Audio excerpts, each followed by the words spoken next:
मात्र घालितो मी दंडवत ते मान्य होवो आपणाप्रत पुण्यश्लोका साईनाथा। प्रार्थनाष्टक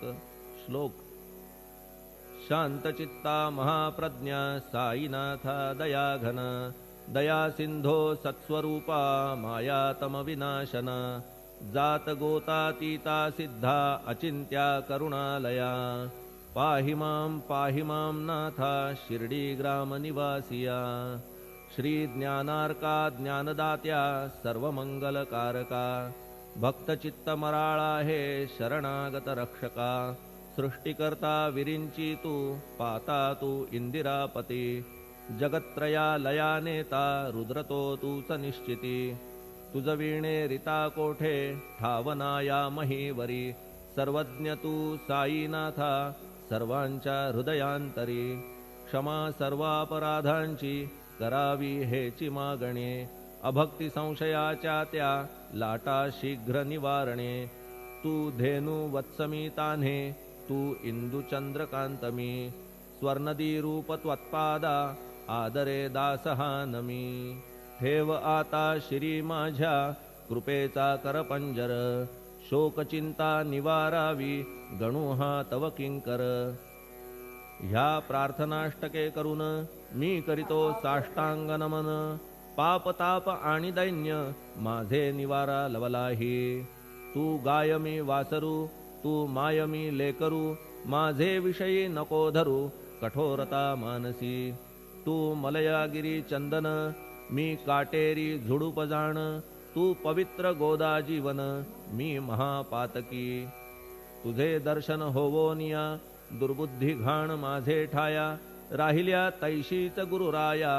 चंदन तुझला कोण म्हणे कस्तुरीच्या सहवासे मृत्तिका मोल पावतसे पुष्पासंगे घडतसे वाससूत्रा मस्तकी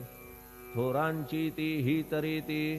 ते ज्या ज्या गोष्टी ग्रहण करीती त्या त्या वस्तू पावविती ते महत्पदा कारणे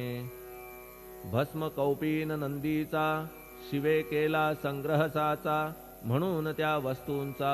गौरव होत चहूकडे गोपरंजनासाठी वृंदावनी यमुना तटी काला खेळला जगज्जेठी तोही मान्य झाला बुधा तैसा मी तो दुराचारी परी आहे तुमच्या पदरी म्हणून विचार अंतरी ह्याचा करा हो गुरुराया ऐहिक वा पारमार्थिक ज्या ज्या वस्तूस मानील सुख माझे मन हे निशंक त्या त्या पुरविणे गुरुराया आपुल्या कृपेने ऐसे करा मना लागी आवरा गोड केल्या सागरा क्षारोदकपणाची नसे भीती सागरा गोड करण्याची शक्ती आपणामध्ये साची म्हणून दास गणूची याचना ही पुरी करा कमीपणा जो जो माझा तो तो अवघा तुझा